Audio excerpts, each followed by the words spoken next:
Right, so we are live, and it is New Year's Eve. Happy New Year, almost, for all of you guys. It is our weekly update number 99 this evening. So 99, and we're live. We very nearly didn't make it. It's been a disaster today. I'm going to tell you all about that in just a couple of minutes, but we managed to get here live. And Happy New Year to all of you. It's weekly update number 99.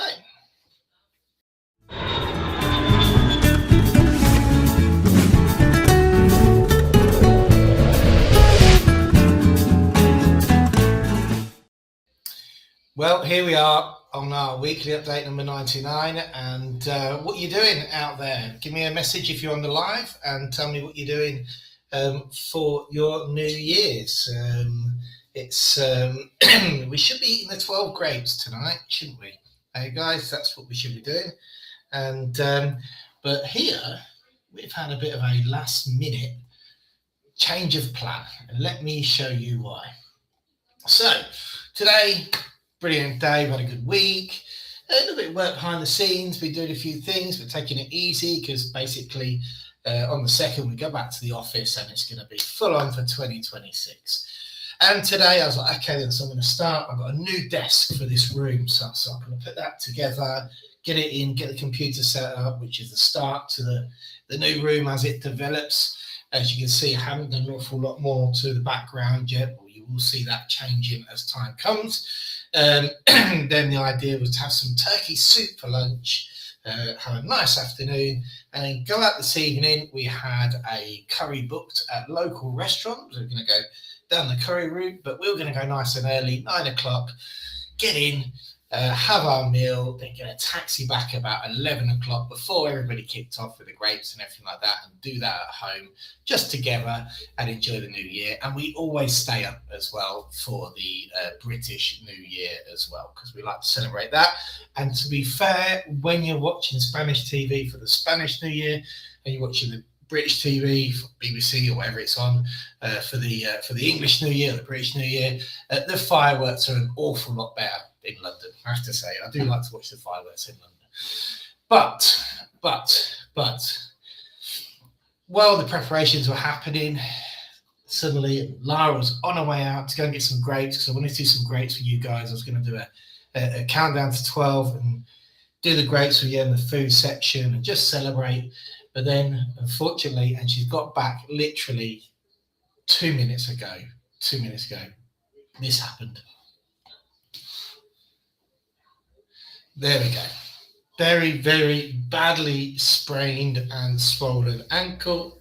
4 hours in emergency this afternoon. As I say, Lara got back literally just now, 2 minutes ago. That was taken, that photo, 30 seconds ago. So that's sort of kiboshed, excuse me, all of our plans today. And it turns out that it's going to be roast beef for dinner this evening. So when I finish the live, I've already chucked the beef in, and then we can go from there. So never mind. We're going to start 2026 with a little bit of an injury in the family. Oh dear. Let's jump on the live. Who's here? Who we got here? Begelbert, how you doing? Hola. Oh, Happy New Year to everyone. Happy New Year, guys. Paul Cook's on, evening, Chris, my mum received calendar, etc. Oh, brilliant. That's great. And a sign by Royal. Yeah, he decided he was going to sign some of the calendars. I fly back to the UK tomorrow PM. Hope you and family had a good Christmas and Happy New Year to you. Thank you very much. We had a brilliant Christmas. Really cool. It's going to be a good New Year, despite the recent injuries. Prospero año nuevo to all. Quiet one for us. Yeah, that's good, Linda. You always have to have a quiet one. I think it's going to be a quiet one. Our plan was to be slightly quiet, but it's going to be even quieter than we thought. Hello, Chris. Happy New Year. We're getting ready to go out for curry night. We've got our grapes for later too. Nice one, guys. Make sure you. I don't know. Sometimes I struggle to eat the grapes now. I think when I was younger. Wishing everyone a great New Year. Hi, guys. Great to see you on the live. Hope you're having. What's your plans for this evening? How did you fare the storms? I did see. We're going to look at it later on. a tornado in Matharon? Did it reach inland? Did it reach Cambasol? Did you get battered by it? I'm going to talk about that in a bit.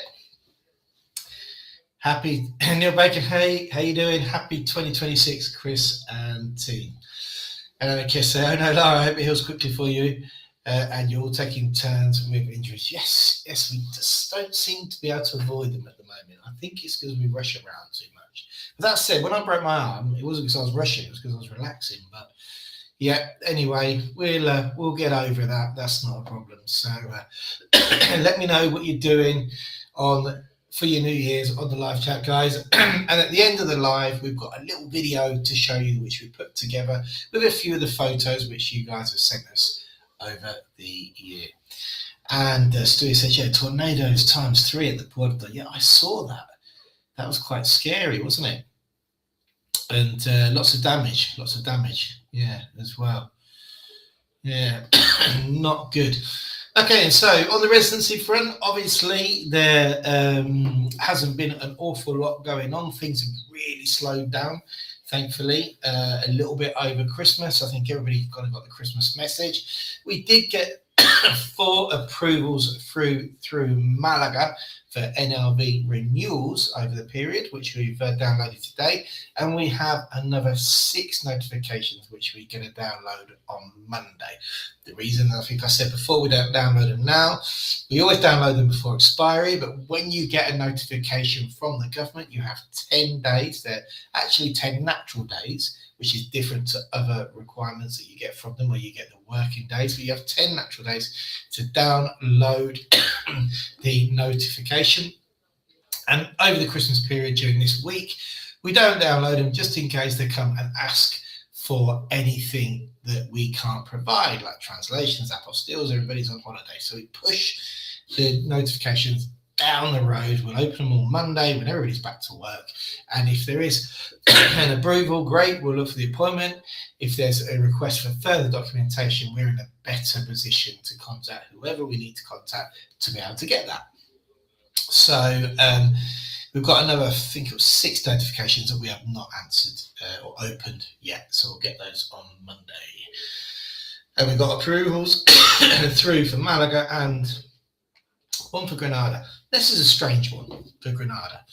This has now happened in Alicante and Granada, that they come back and ask for us for proof of somebody who's been on an S1, excuse me, for the whole period of their renewals, and this generally happens on the 2nd renewal, that they've been covered the whole time they have been in Spain. Well, we know that an S1 document, we know that an S1 covers you for life.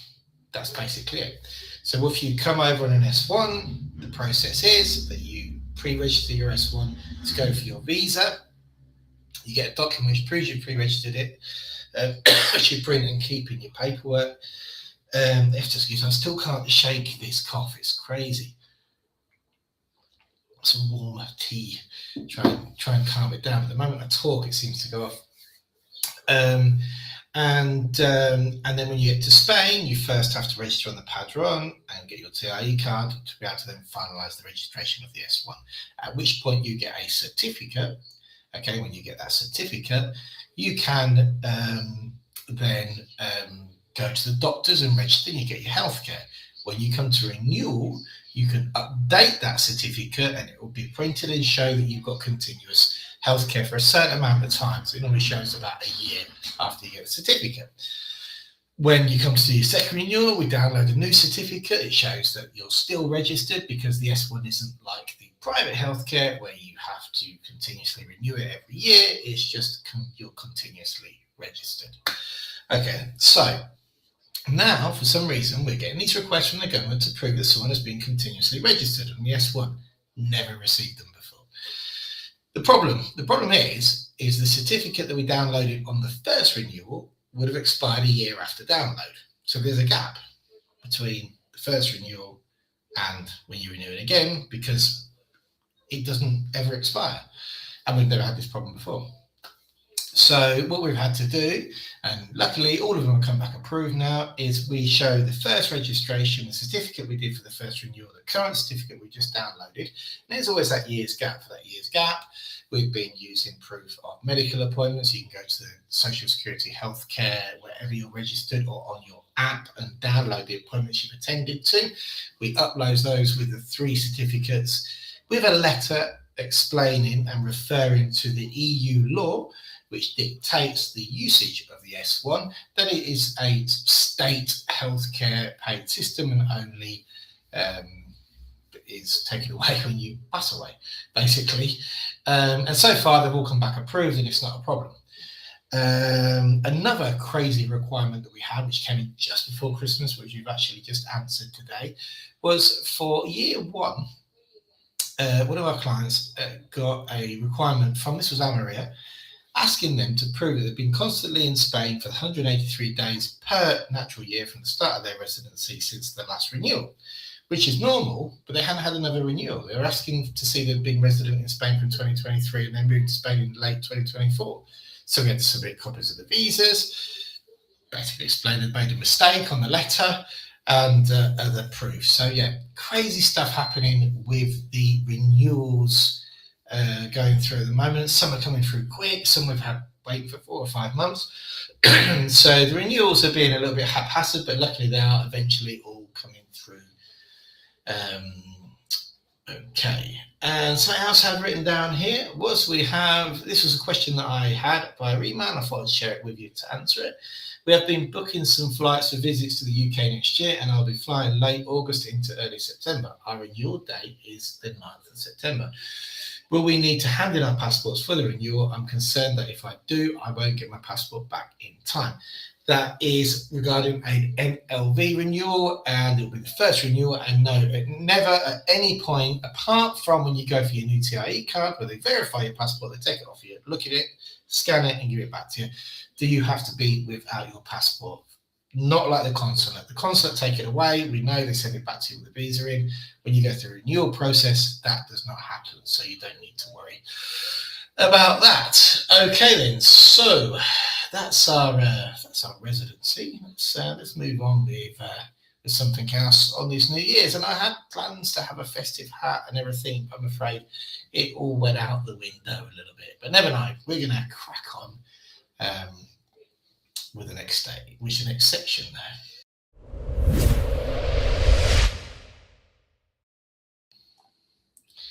And we're going to share our YouTube comments. I started sharing them like this. Let me know if that's okay. I used to screenshot them and put them up, but it's easier to go through them a bit quicker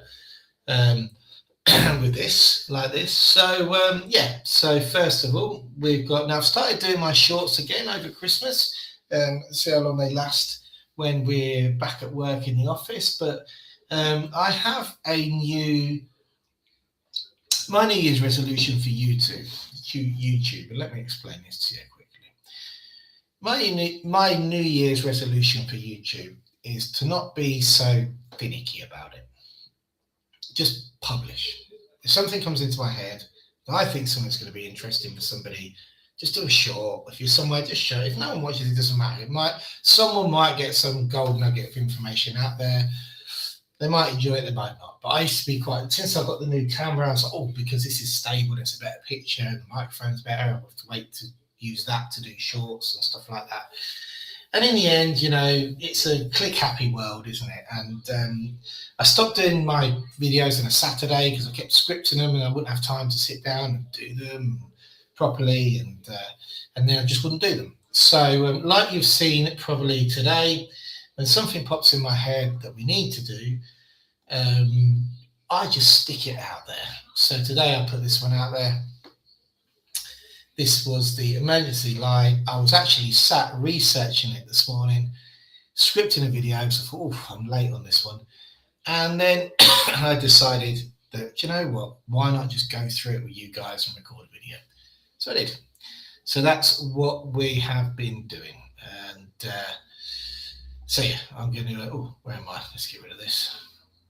That's going to be my New Year's resolution for YouTube. Just stick it out there, not to worry about the quality of the video as long as the information's on there, like we used to.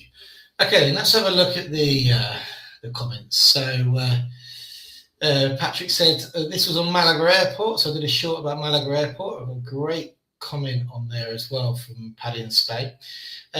Look, Patrick said, looks good because I saw a report of very bad flooding in a place called Alarin.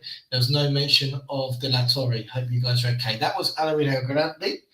Alarin de la Torre did some huge flood prevention work about 5 years ago, and it's been continuous actually. They keep doing it. And hats off to our mayor. With what came down the other day, if they hadn't done it, it would have been a disaster here. But it wasn't. It all worked very, very well. Alarin El Grande, on the other hand, again, nothing against their town, but they got really battered by it. Sadly, as we'll see in the news section, people even lost their lives, which was very sad, and they really, really did get hit hard. On our V16, David Tumner, how you doing, Dave? You okay? I got mine with a car. A friend of mine said you have to register it. There's a scam on the back for Vodafone, but when I try to do it, it says not available in your country. The car is registered in Spain, Spanish phone. You shouldn't have to register it at all. So here you go. This is your light here. And you shouldn't have to register it. It really is just a plug and play. But if you watch my video, I made a really huge mistake at the end. I thought it didn't work, but I hadn't taken the plastic off the battery. But yeah, so there you go. It's just that's it. And then turn it off. Oh, I don't want anybody turning up to save me. There you go. So it's plug and play, and that's it. No need to register. This was a great comment from Paddy Spain. Check out the short from Malaga Airport. And Paddy says, you were stood on runway 13 and the end towards the sea is 31. The new runway is 12 and 30. Both runways are in use at the same time for one arrival and the other 4 departures. The runway numbers are their compass direction. So 13 will be 130 degrees and 31 will be 310, and so on. The second runway usually closes around 9 p.m. and both landings and takeoffs move to 31 or 13 depending on the direction of the wind. Thanks for that, Paddy. That's great information. Now, I saw some olive picking when we were up in the mountains one day, and I did an olive picking short. Check that out. As Stefano said, that's the first time I've seen one of those machines. They're these giant machines that come in and shake the tree. And here's a good question. I did a short about free-range eggs, and Will Ingman, and part of the reason I did the shorts was because I wasn't getting any comments on the channel to talk about the weekly update. I was like, I've got to start doing shorts. And it worked. How is the life of the family and kids being an expat in Alarin de la Torre is safe enough? I can say that Alarin de la Torre is very safe. We love it here. One of the reasons why we chose this town was because it wasn't on the coast. Not that I've got anything against the coast, but it's slightly more inland, but very well connected. Great schools. You don't hardly hear of any trouble. We do get, like with anywhere, with houses, we have had robberies in the houses. Everybody has to have an alarm, obviously, here, because unfortunately, independent houses attract thieves like they do, unfortunately, in a lot of places. But yeah, Alarin de la Torre is, in my opinion, a fantastic place to live. I've been in Spain for 25 years, and this is where we have decided to settle after all this time. I've actually lived here for close to 14 years now. So we did a couple of videos in Sevilla. I went to Sevilla and published a couple of videos for you guys to see. I think I mentioned them last week. I can't remember now. But check them out if you want to. There's the first. This is part 2, where we went to see Las Setas de Sevilla and a fantastic light show. I'm not going to tell you anymore. Watch the video. And part 1, where we went to see Never Ending Story, and also went to see the lights in the centre of Seville, which were absolutely fantastic. So if you guys want to check that out, please do on our YouTube channel. Kev, what did Kev say? Kev said, Kev mentioned about, hi Chris, hope you guys are keeping dry. Looks a bit nasty down there, but mate holidaying in Bedouin over the last week and got a bit damp on a couple of occasions. Yeah, that's Kev. I said, I heard you've been having some crazy weather. And he said, yeah, as we've heard, they had a tornado a couple of days ago. Crazy stuff. Saeed, morning Chris, thanks for sharing this. I admire the way you appreciate life by describing the smallest pleasures love can offer, go unseen by many. Thanks again for your help on the admin side. Have a nice day, mate. Yeah, the more things that I see, the small things which I think are unimportant, but still after 25 years bring joy to my life, living in Spain, I'm going to start sharing a bit more. With our weekly update number 98, Stuart Jones, fantastic video. Thank you for making it. It's lovely to see your family. I watch all of your videos and I appreciate the effort you put into them. Cheers, Stuart. That's really nice. Sometimes, you know, you don't know if it's getting out there, so it's good to do with you guys on the live. But that's a great comment. It encourages us to carry on. Robbo, having now, thanks to you, been here for 2 Christmases. Yeah. Feliz Navidad. I have to say, Spain know how to put on a festive Christmas display. It's just wonderful seeing Torrevieja lit up at night and practically every single road off the main drag illuminated. Yep, they really do, don't they? And Mike Fish says Seville is a great place to get some Christmas spirit. It is. Neil, Molly, get me to Spain. Great advice. Feliz Navidad. And that was our YouTube comments for today. How do I undo this? Stop sharing screen. There we go. And we also have got, just to remind you, we are on Monday. I will be on the U2 Spain live. First one of the year, we're going to be talking about driving in Spain, the V16, the e-scooters and extreme weather. So I'm going to be kicking off maybe with some controversial chat. So don't forget that on the U2 Spain channel, Monday at 6 p.m. Okay, let's go to the live chat, shall we? Let's see. Who's on? Oh, here we go. Robbo's on. Evening, Chris. Feliz Año Nuevo. You know, guys, I'm going to have to teach you how to use the Ñ. You know the difference between the Ñ and the N?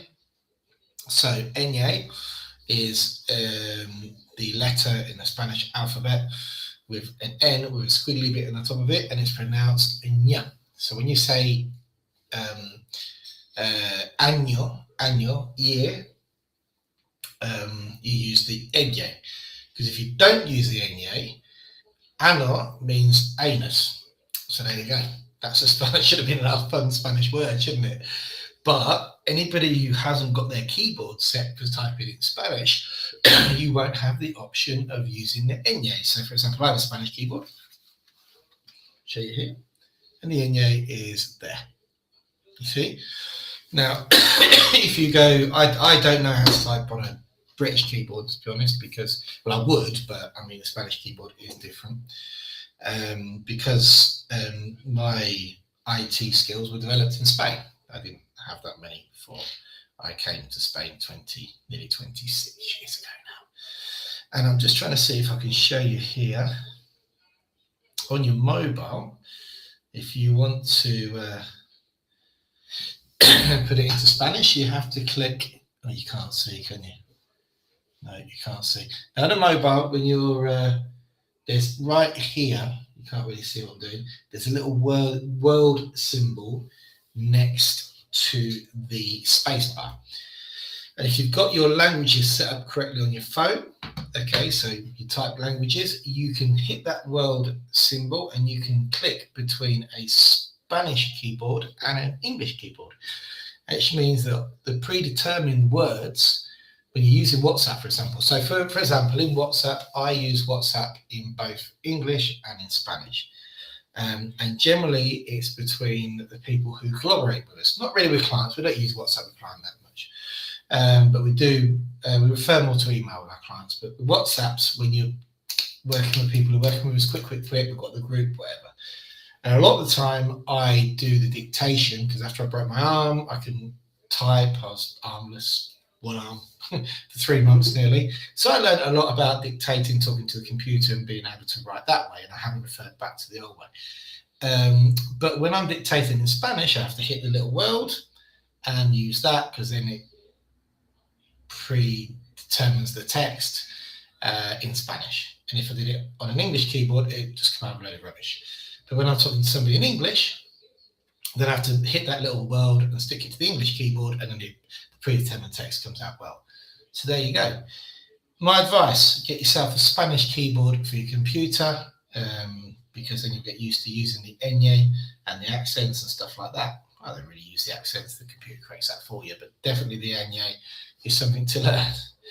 And Robbo's laughing his head off now what I said. Hey, it's all cool. It's all cool. Learning Spanish is all part of the fun. And with that in mind, let's go to what we're going to now. Here we go.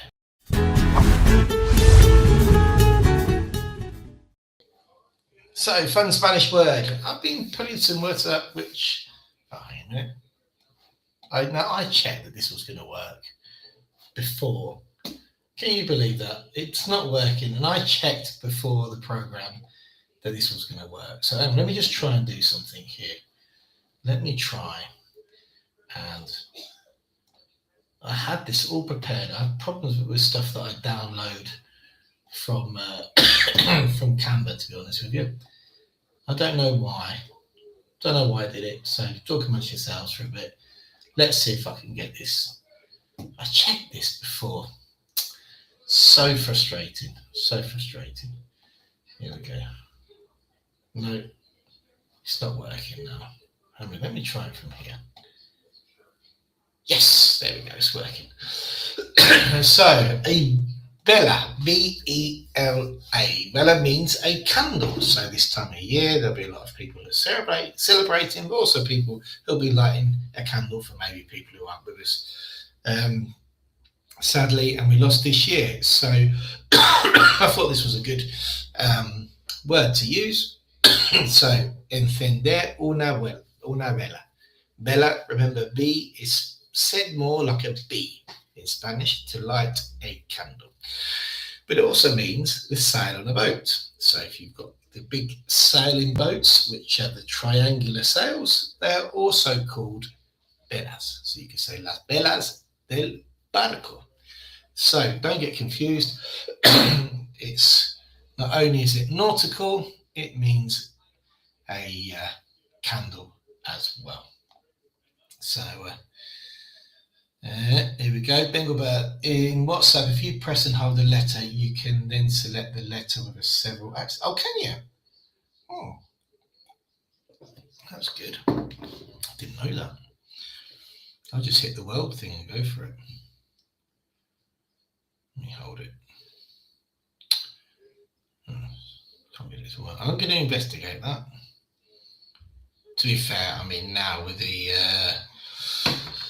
correction stuff, it's crazy, isn't it? You have to be careful though when you're getting your Spanish corrected in by AI or by any of these online correctors or by your email AI. Now I know that Google has Gemini, because quite often it'll correct it like it does in English. It corrects it to American style English, and same with Spanish, it's South American style. So you have to be careful because they are very, very different. Very, very different. So Megabert says, not sure if that works the same on a PC, Mac or keyboards. I don't know about a Mac. I haven't got a Mac. I've never used Macs. Any of you Mac users out there, let me know how you deal with your Apple phones and your Spanish keyboard on an Apple Mac. Roger, how you doing? Great to see you. Happy New Year to you, family, and all the stuff at Upsticks. Cheers. Great to see you. Thanks for that.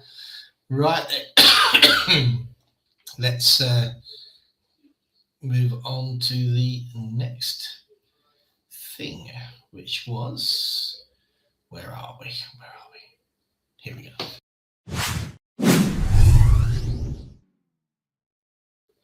I'm afraid we're going to have to skip the food section today because I have nothing prepared, because my big plan was to scoff 12 grapes with you guys. That was the plan. But anyway, stick around because right at the end of the live today, we have got a video which I'm going to chuck on, which you can watch. Just a few photos and a bit of fun there for the new year. So we have, where were we? Oh, we're with the news items, weren't we? So let's get the news items up. So first news item I found, I've got a couple of, there's some in Spanish and some in English, but sort of relating back to the storms this week. So this one here was from The Opinion. Don't forget also, if you go, oh, you can't see it in your browser, you can automatically Google Translate articles. Don't always have turn out that well translated, but it means you can read Spanish news if you don't speak Spanish that well. So I always think it's a good idea. Now, the La Opinión de Malaga is always quite a good read, something to duck into. You'll always find it's always quite factually accurate, I find. As I said, that I was trying to find out how many planes were diverted from Malaga exactly, because lots of different reports. There was 444 programmed arrivals, and from the 444, 24 had to be diverted. Okay, and 10 and 10 had to wait to land. Now, I can tell you, with the storm that hit here the other day, that actually isn't too bad. It was crazy, the storm. So I think they did very well. What I don't know is, and it says here, right, los aviones procedentes de destinos como Bristol, Brussels, Milan, Glasgow, Valencia, Barcelona ended up landing in Sevilla, Almería y Granada. Ciao, China. Now, this is very important. Now, this link is below. Because the first thing I saw was when people were saying about, and you know, they're missing it on here. They didn't say Alicante, because I saw a news report where people deviated to Alicante and some Brits had to pay €800 in a taxi to come all the way down to the coast. I don't know why or what circumstances, because to be honest with you, it's an 8 or 9 hour drive, so it would have been better probably just to wait for the storm to blow over and get a flight from Alicante to Malaga, maybe. I don't know, but everybody has their own circumstances. But it was 130 litres fell during a short space of time, and yeah, so that is La Opinión de Malaga. Now, what else do we have about that? Talking about the storm, sadly, I'm going to replace this for this. In the Spanish Eye today, if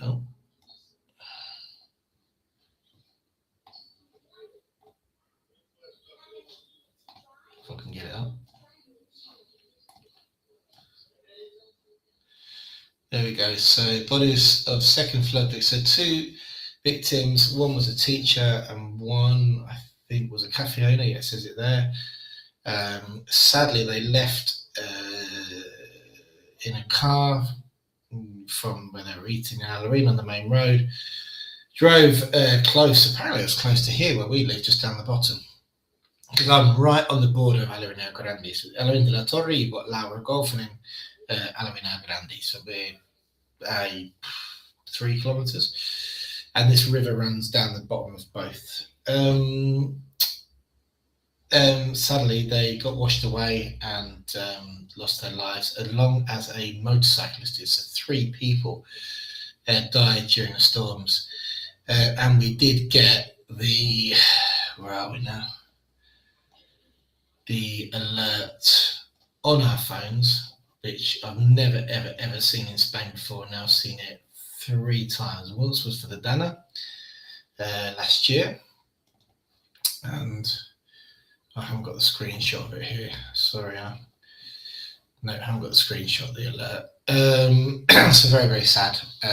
This one guy, it's not. 25 years I've been here, we've always had big storms. I can remember tornadoes in Salou, where I lived in 2000, 2001. And I can remember sitting on the balcony of the 5th floor and seeing a chair fly past. That's one of the memories that stuck in my head, plastic chair.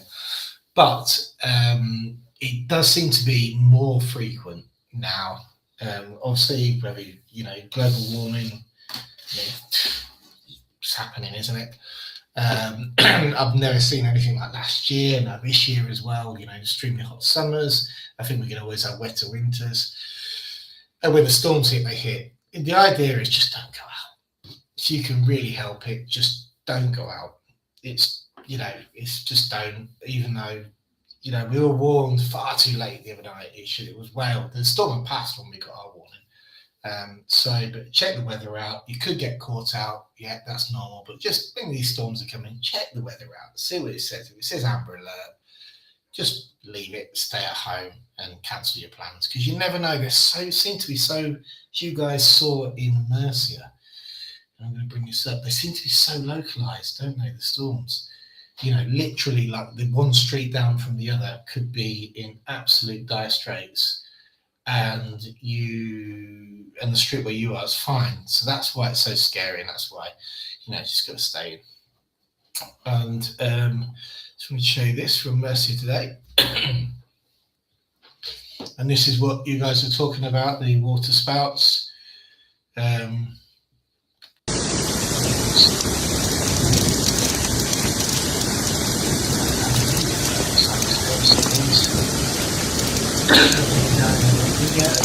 We had some a lot of hail.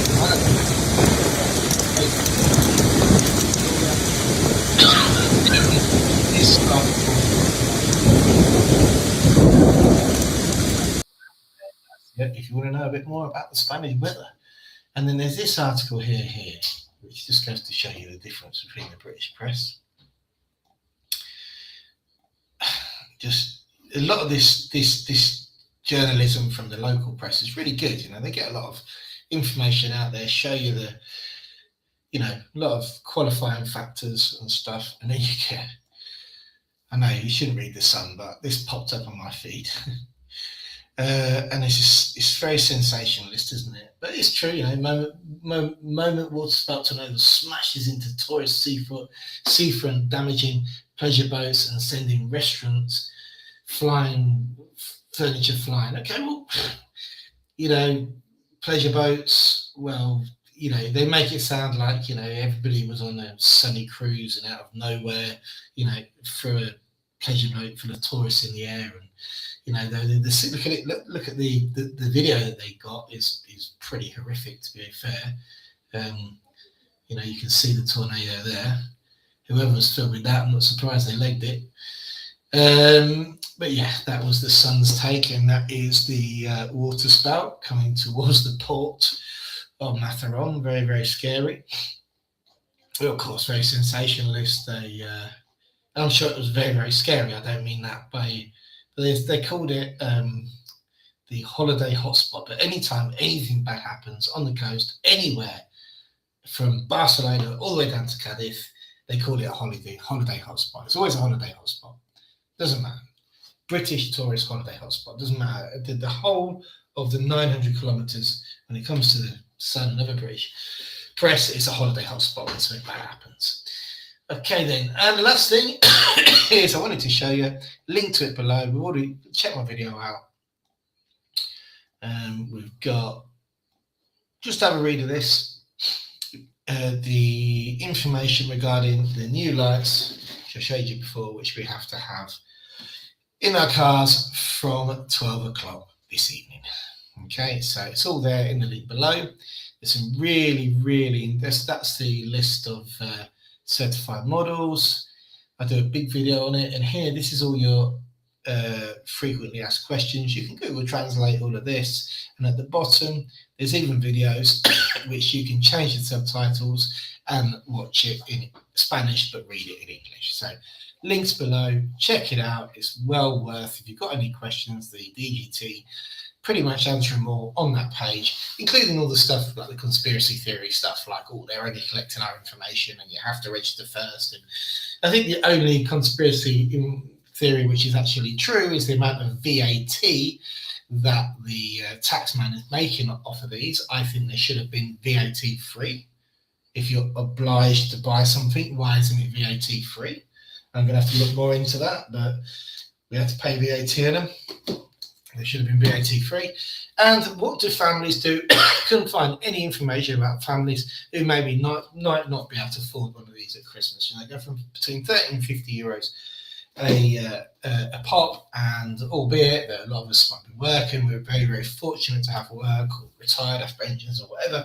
There's going to be a lot of young families who are minimum wage, have a couple of kids, who, you know, that's at Christmas time, you don't need an extra 50 euros for a light, which you have to buy by law. So I think anything that you have to buy by law should have advantages of not maybe carrying VAT. But anyway, that's just my opinion. But, oh yes, he said that. Linda, sorry Chris, thanks for the explanation. Prospero año nuevo. There you go, well done. Hey Linda, that's cool. Yeah, see, every day's a school day. Eh? Every day's a school day. Right then, so still 8 people on. Let's go to our next section, out and about, and then I will wish you a very happy new year. If I can find it.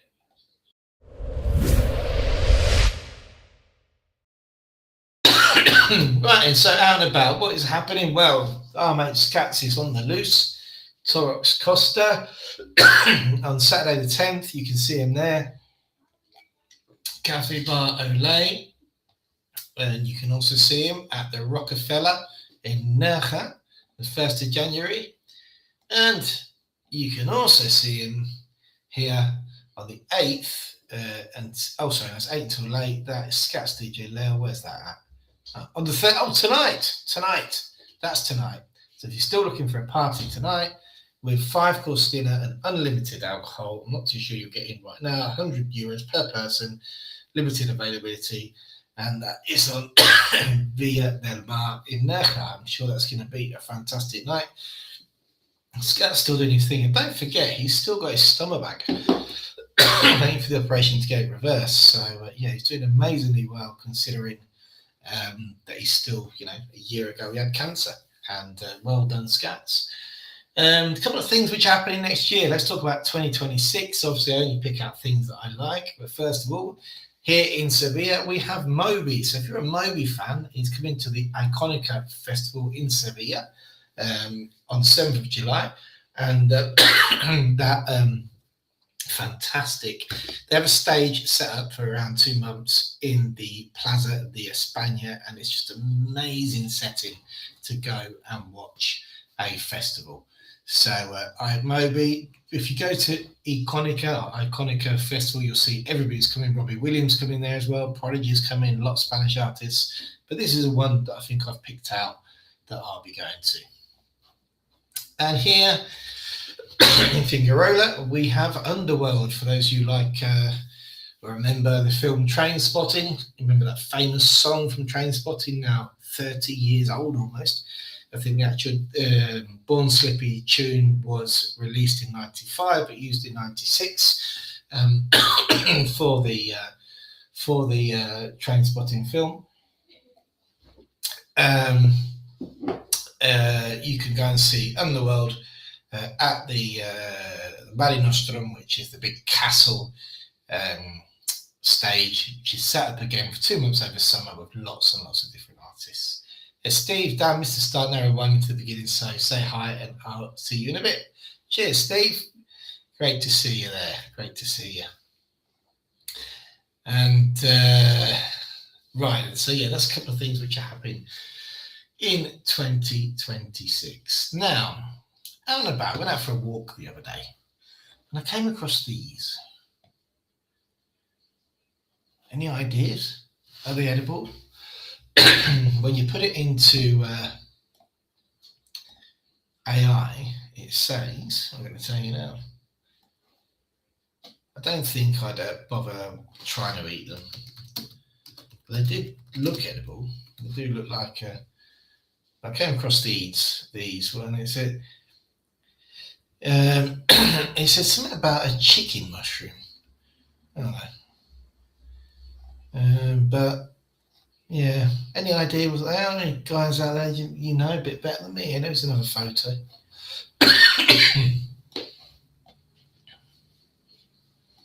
Look at those. They were huge as well, size of a hand. So yeah, just wonder if they were poisonous, were they edible, if anybody had any clue, because I couldn't really do any research. Couldn't really find a lot about what they were, any straight answers, really, to be honest with you. And they were found here. Look at it. This is so where I've just moved to. We're at the bottom of this golf course. It's absolutely beautiful. We can walk to the club 2 kilometres there, and then it's 2 kilometres back, which is a nice little uphill walk. Quick beer, then back down. But the mushrooms were there, which was crazy. Here you go, another view. That was the houses which are on Alarin Golf. So a lovely area, inland. Now, here we go. I'm going to ask you, I'm getting a bit lost here with this, my bit of research here, so I'm going to put this out here. Does anybody know what this is as well? So Edward mushrooms, what's this?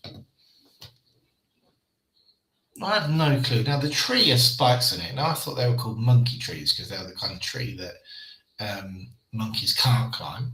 There's loads of them in Alarin, but nobody can give me the name of the tree. And at the moment, they're fruiting. There's like big fruits hanging down from them. And I was like, surely we'll be able to grab one of those and grow one of these amazing trees. But there you go. That's what it looks like from a bit further out. Again, I spotted this the other day and I couldn't work out what it was. Now, in summer, these trees, you can't really see the spikes because they flower. They've got these big yellow flowers on them. But they're obviously, they're seeding now and they're very dramatic. And they look great, I have to say, but I've no clue what it is. So if you're watching this on playback, please put it in the comments if any of you know. Right, guys. Well, that's us, isn't it? There's nothing more. I'm going to show you a little video now for those of you who are on. Nothing more than just to wish you all a very happy new year. Thank you for all of our lovely clients, our collaborators, people who work with us, who have been with us over the whole year. It's just been an amazing 2025. I just can't thank you enough. Obviously, you've got Jane in the office who has to put up with me, my wife Lara, who works with Upsticks Drive and also helps us out and will continue to help us out in the office. We've got Tom and Chris here in Malaga. I'd like to thank Kylie over in Almeria and the people that she works with who help us out over there and work with us. Fantastic. Over in Murcia, Victoria, many of you know, and in Alicante, we've got Julie and the A-team who just don't stop. Up in Costa, up in Valencia, who I'd like to congratulate. He's just had a new baby and he's looking forward to a fantastic 2026. And for all of our translators and everybody who works with us, it's just been an amazing year. Have a great New Year's, guys, and I'm going to sign off now and go and see what's happening to my wife with a sprained ankle, and I'm going to leave you with this video. See you in 2026 and next week for our weekly update number 100.